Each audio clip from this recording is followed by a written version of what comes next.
And so I'm talking. So it's my great pleasure to host this debate, even though we talked about it at lunch and decided it wasn't really a debate because we don't really disagree. And since nobody knows the answer, it's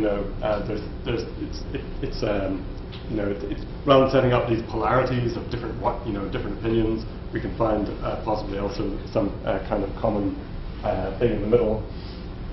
And so the two people that we've got are Walter Freeman and Robert Nielsen, and these are both, in many ways, giants in different parts of the theoretical neuroscience field. Walter has been such a pioneer in the EEG literature, in studying oscillations and finding out so many things, so many years before so many other people, and even naming, as far as I know, the different frequency bands. So his track record is really second to none in that.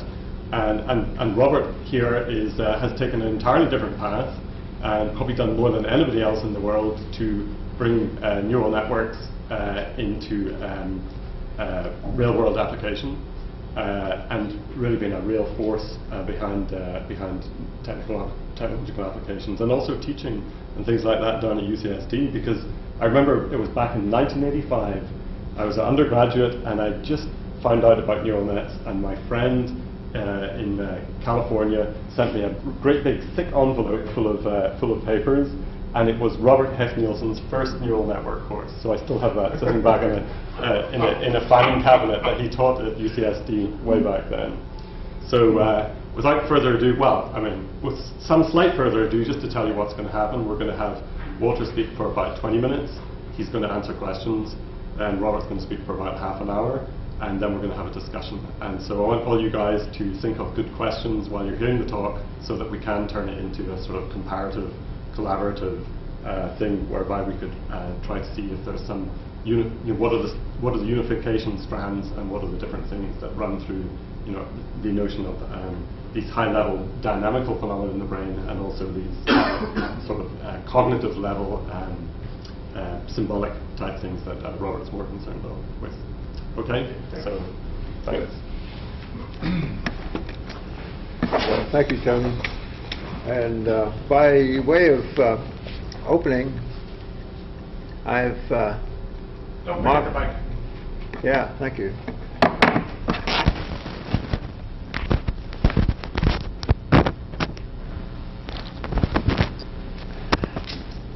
Yes, I've modified the. Maybe you can turn this slide off. Yeah. If just that one. Otherwise, we'll live with it. I've modified this title to emphasize that we are really not talking at cross purposes, an either-or situation, but rather we need all the help we can get. And if we can help each other to understand this common problem we face, then we're really going to be grateful for each other. My particular bent, as Tony said, is studying the electroencephalogram.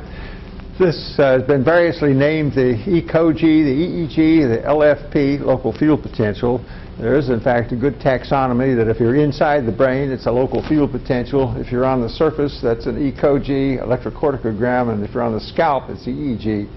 But I use the same term for all of them.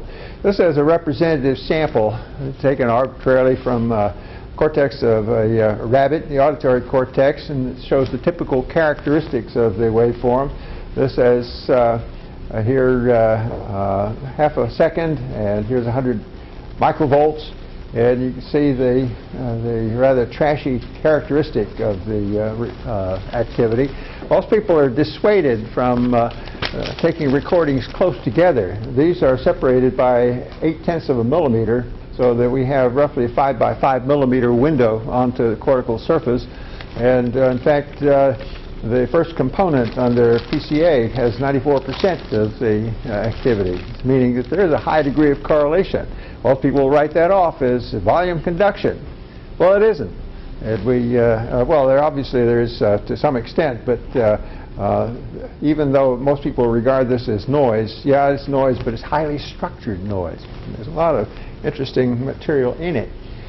This shows a typical preparation that we have. This is the left hemisphere of the rabbit brain from the dorsal view.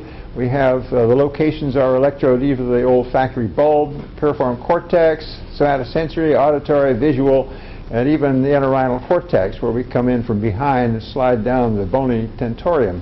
We record from the surface of the entorhinal cortex. And this essentially represents the size of the array, roughly 5 by 5 millimeters. And here you see the circle, that's the modal diameter of the coherent domains that we record on the surface of the cortex. And obviously this is 15 millimeters across. That covers essentially the whole of the primary receiving area, all parts of them. So that's an indication that what we can record essentially is the output after the binding has been done. And that includes all parts of the auditory or somatosensory or visual. The olfactory bulb, of course, is paleocortex. That's a much smaller structure. Here we have the 95% inclusion radius. Now these are all for activity patterns we isolated in the gamma range, which now tend to be rather smaller than the activity patterns we record in the beta range. I'll come back to that. But essentially, as far as we can tell, the beta patterns of activity occupy virtually the great bulk of each hemisphere. So they are quite large indeed. And these we're talking about highly coherent oscillations, as you can see in this example here with this 95% correlation. Well, that extends outwardly over to very large areas of the forebrain. Now what we're working with in terms of behavior is classical types of conditioning, which were studied thoroughly back in the first half of the 20th century, the 1900s. And in particular, Wolfgang Köhler developed his Gestalt theory from his research on the behaviors of chimpanzee, and he wrote that a theory of perception must be a field theory. And this is a guiding principle that we have, that the patterns of activity which underlie the genesis of cognitive behavior, of intentional behavior, essentially occupy large areas of the brain and constitute fields.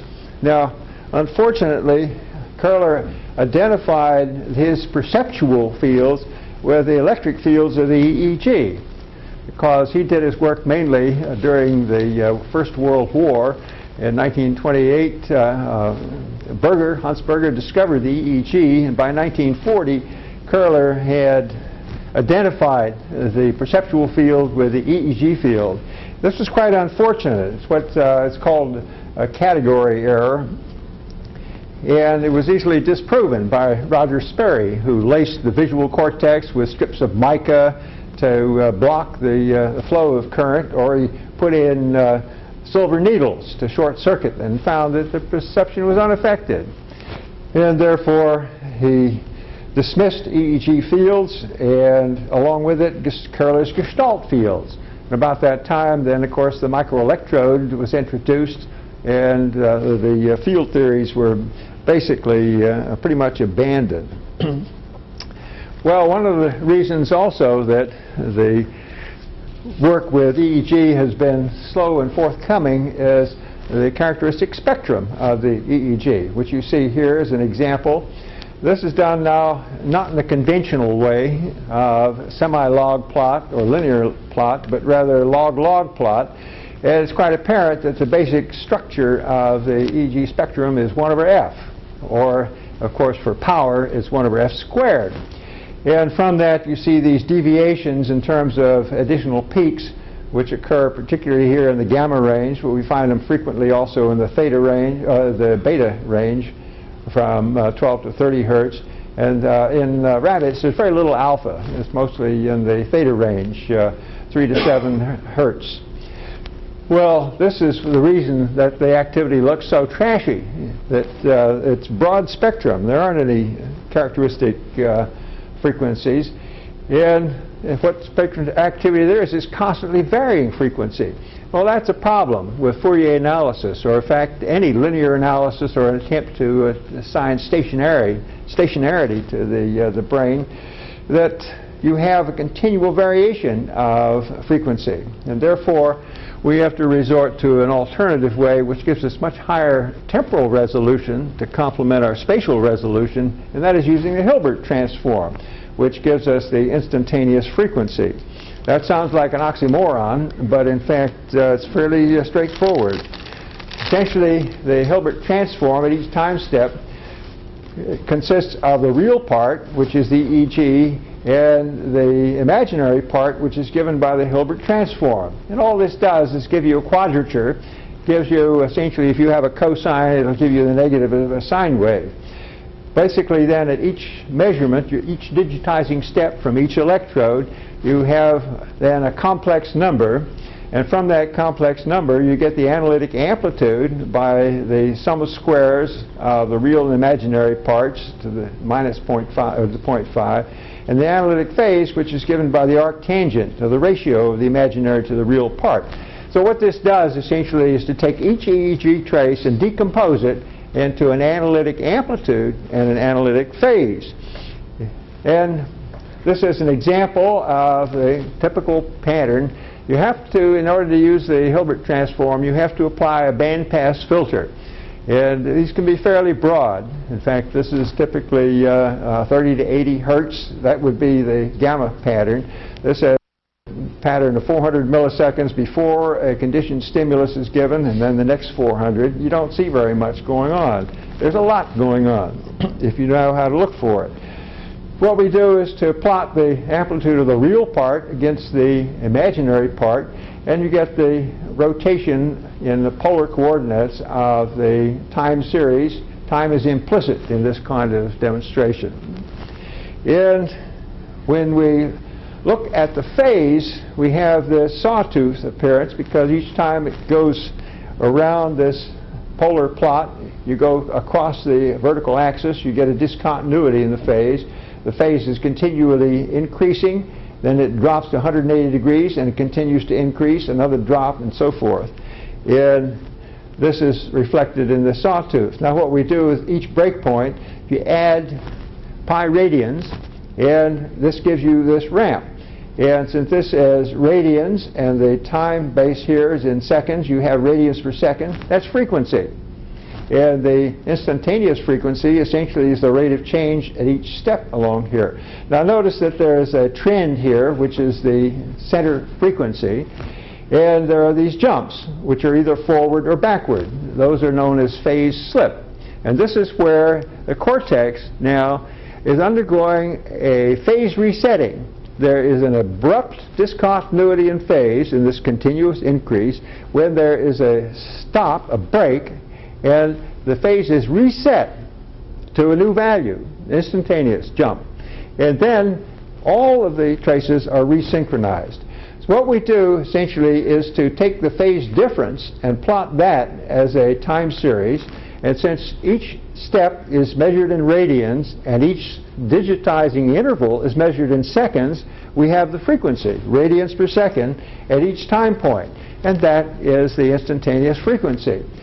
Well, what you can see is for any one of the 64 channels here is that there is a plateau interrupted by a dip or a peak, a dip, a peak, randomly varying. But they tend to occur now not just on one channel, but on all the channels simultaneously. They're coordinated. Now what this means is that when the cortex gets an input, it is destabilized. And when it's destabilized, there's a discontinuity, what we call a phase transition, where it's jumping from one state to another state. And then it's resynchronizing and now oscillating at a relatively constant phase increase, meaning the frequency is relatively constant. So that basically you have a close approximation to stationarity, but only during these intervals between these phase jumps. Otherwise, across these intervals, which is what most people have been looking at, it's non-stationary, with frequencies jumping from one step to the next in an arbitrary manner. Now, I've shown here that these jumps in phase show up as a high standard deviation across the spatial array. And those demarcate when the jumps occur. And what I show here is that there is a low amplitude, low analytic amplitude at the time that the jump is occurring, but thereafter, during this plateau, there is a massive increase in the analytic amplitude, which is a measure of the power that the cortex is generating. So it's intermittent in terms of these bursts of power which are associated with the plateau between the phase discontinuities. Here again is the time of onset of the conditioned stimulus, and these are parts of the subsequent response. These spatial patterns, amplitude now, constitute what look like interference plots. This is a typical single frame with the high amplitude located at two different places, the third over in here. Those are shown in contour plots as the high peaks here and here and here. Those are places where you'd find massive unit firing. That's where the Jennifer Aniston cells would be found, or the Bill Clinton cells, or grandmothers, whatever. So the remarkable thing here is that you get a pattern change with the introduction of an odor under conditioning with reinforcement. But the remarkable thing also is that 2 weeks later you have different patterns. And these are the patterns which are actually read out over the divergent, convergent trajectories of the output of the olfactory bulb in this case, but also of all of the sensory areas. That lack of invariance is crucial, because what it says is that the patterns which the animal is generating are internally created. They are not imposed by the stimulus, but rather they are selected by the stimulus from a prior expectation of what the animal is about to encounter. Here I have a set of 20 trials. This is the pre-stimulus interval before the stimulus arrives. Here's where the stimulus arrives, and in the next half second, 6/10 of a second, you see bing, bing, bing. There's a sequence of events, and each one is different from the others. But when you look, this is all for conditioned reinforced stimulus. When you compare that with another set of 20 trials in which you have a CS minus, unreinforced stimulus, you find that there are differences, striking differences between CS plus and CS minus. But within each of these categories there is a sequence of events. Now, these patterns now, essentially we classify on the basis that every event has a set of 64 analytic amplitudes, which we average at, which we take at the peak of the power, which constitutes a feature vector. And in 64 space, similar patterns will form a cluster of points, and different patterns will have different clusters. And then by a form of cluster analysis, or by stepwise discriminant analysis, or a tree search, we can show that these differences, in fact, are highly significant statistically. Now, that was for the gamma activity, where the patterns are relatively small, a modal diameter of about 15 millimeters. The beta patterns have much bigger diameters. In fact, we think that they're substantially comparable to the size of the hemisphere. There's another difference besides the size and the relatively low frequency and the longer duration, but the occurrence prior to the arrival of the stimulus, which we don't see with the gamma activity. What we're looking at now is the prior formation of patterns in cortex, which we can't classify with respect to the CS plus because it isn't there yet.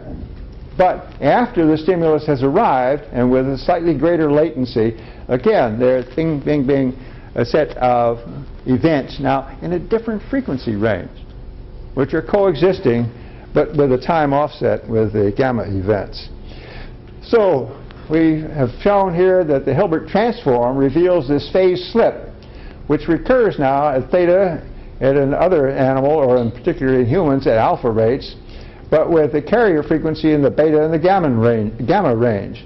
And the phase slip, these discontinuities in the phase, demarcate our phase transitions, so we have essentially what Oliver Sacks called a cinematographic representation of a sequence of frames. And the cognitive information we identify with the amplitude modulation of the carrier frequency. The phase essentially is a marker of when the event starts and how long it lasts, and where, in fact, it's located. Now what we've done is to take a sample, a subset, from all 5 areas of recording.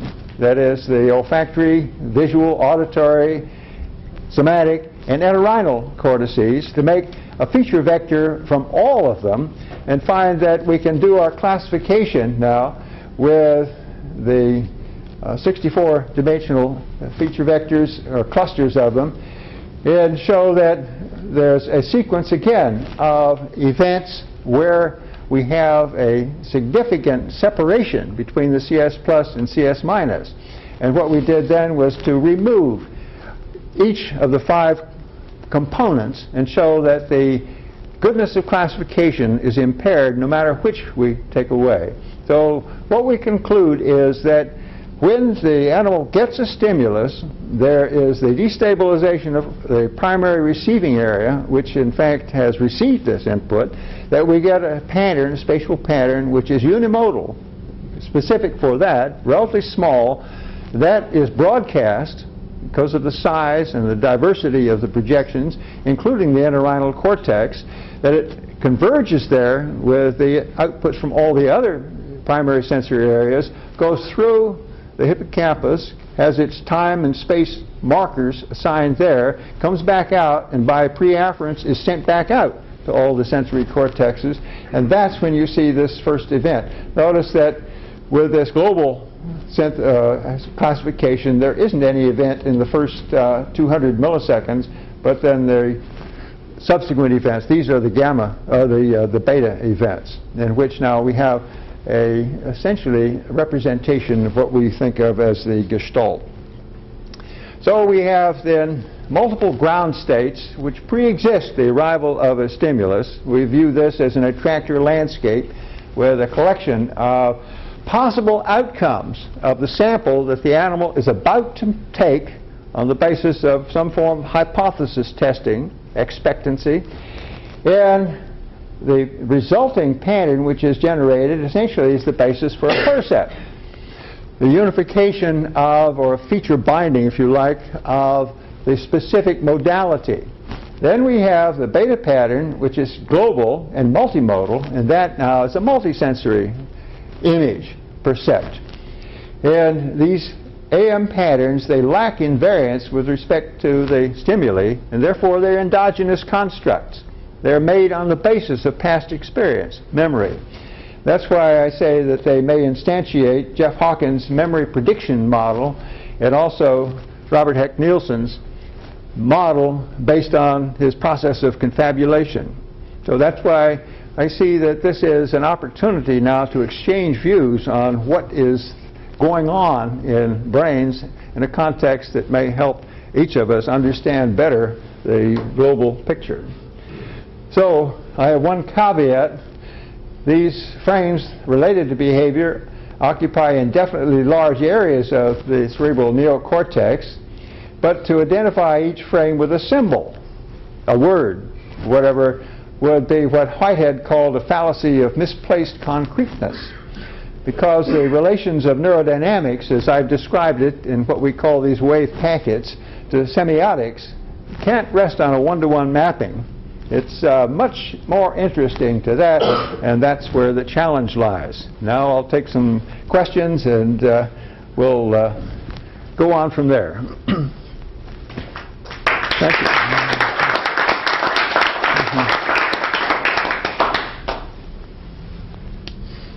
Yes. Stan. If there's coherence over the size of your, centimeter or two, can't those be seen on the scalp? Some of those, or let me just ask, can you get some of those? Well, you can certainly see the beta and gamma activity on the scalp, and you can show furthermore that these are coherent over fairly large areas, which, in fact, we don't yet have the boundaries for. I've done recordings now with a linear array on the scalp, 64 electrodes separated by 3 millimeters, which gives a distance of 189 millimeters, almost 20 centimeters. Okay, intermittently we see coherence over that entire distance in the beta and gamma ranges. And this is phenomenal, because this is going around all the sulci and so on, you know. What it's telling us is that when this phase transition occurs, it's a form of broken symmetry, that there is this resynchronization which occurs exceedingly rapidly. In 3 to 7 milliseconds, it's over the whole domain. And further, it's telling us that this occurrence is in a scale-free medium, meaning that the amount of time required for this transition to occur, to be initiated, is independent of the size of the cortex. Now, this is, I've demonstrated this in comparing the human with the rabbit. So the same dynamics hold the same. There is one difference, and that is that the measurements that we make of these phase patterns, particularly the phase gradients and the phase diameters, are fractally distributed, power law distributions.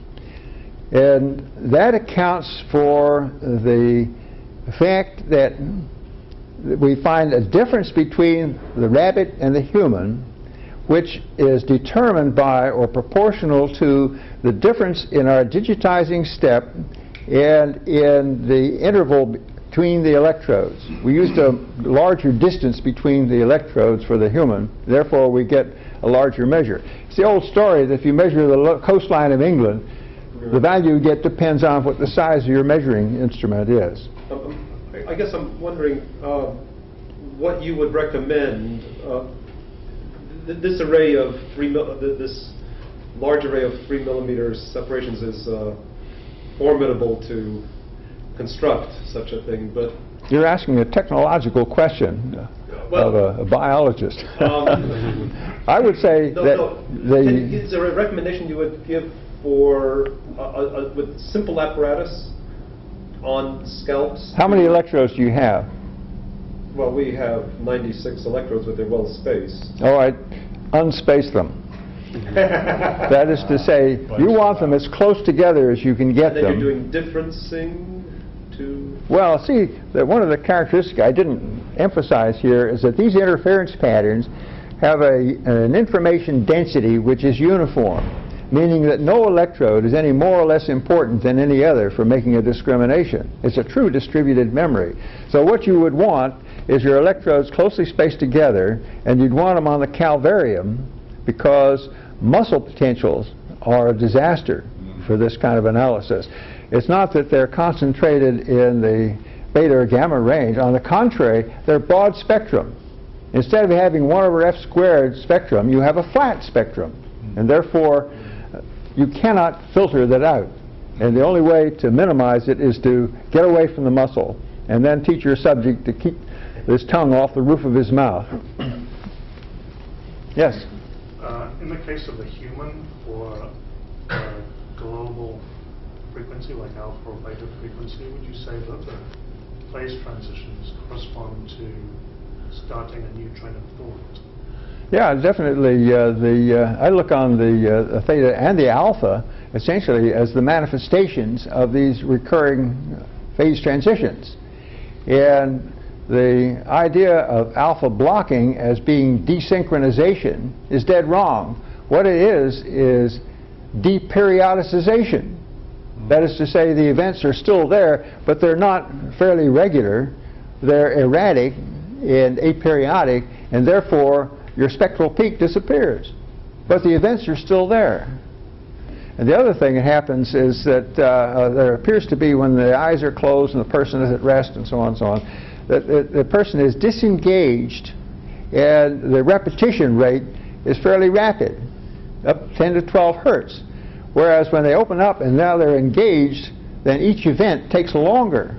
But Because presumably you can correlate the phase transitions with some kind of verbal feedback from the subject, whether they have a change of thought at that time. that's the thing to do. Now, this has been tried for years. Gray Walter did it, Don Lindsley did it, the number of people who have tried to come up with this, the idea of a shutter has been around for a long time, but it's never worked very well. And I think the reason is that people didn't have the kind of resolution, spatial and temporal resolution that you can get with the Hilbert transform. This is always, it's in all the textbooks, but nobody pays any attention to it because it's been too difficult, too messy. But yeah, that's the way to go. Is there a lot of data that you can reanalyze now with the new transforms that already exist? Oh yeah, I've been using, this is all recycled data. We published all this stuff 10, 12 years ago, and now I'm recycling it with the Hilbert because it's so readily available. Yeah, and I advocate use on humans as well, non-invasive. This is the real frontier. Because, as Robert will describe it, the big problem, from my standpoint, is not the analysis of volume conduction and the EEG analysis. We've done that. The real problem is to find the behavioral correlate for these internal states, which are no longer identified with simple things like visual or auditory stimuli, cues, but rather fairly remote into the vast wilderness of cognitive function. So that's why we are, let's say, brothers in arms. Indeed. Other questions? Yes, please. Yeah, so when you caution against taking there to be a one-to-one mapping between these anticipatory representations in the brain and the representation that arises from the stimuli, could you speak to that more? I mean, is it the case that under this conditioning stimuli where you've had the pattern very uniform across trials, it seemed, would you say that this doesn't imply that this is the one representation for the stimuli, that it can be the case that multiple cortical representations could be for a particular stimuli or a particular... Yeah, I think this is a very deep philosophical question which involves the notion of whether you can discretize or atomize the manifold which goes into the definition of meaning. The usual approach is to postulate some kind of atom or some indivisible element of meaning or of cognitive function, of cognon or lexicon or word, and then to think in terms of the relationships between a collection of these elements. As Robert will talk about, it's a pairwise. Others have talked about it in much more complex networks. But essentially, it's that assumption of an element. Particle physicists do this too. And essentially, they're getting burned repeatedly because it turns out that their element now has to be subdivided, that there's more. And in fact, it looks like there's an infinite regression of them. Well, that's the pathway that you go down when you go into symbolic dynamics. And I see that as not even a dead end, it's a jungle, it's a swamp. You go out that and you get buried. And the real problem is that when you start looking for the meaning of these symbols, you don't have it because the meaning isn't in the symbol or in the brain. It's in the relationship which is established between the individual and the surround in which the individual is operating. That's where it lies, not inside. So, in a sense, couching it that way, to my mind, is eventually non-productive. And that's one of the things that we have to discuss. When I say that's a challenge, because he is wedded to that. Exactly. Okay. I think I've about used up my time. Yeah, Where's our host? Oh, there you are. Okay. 5 minutes over, but... Okay.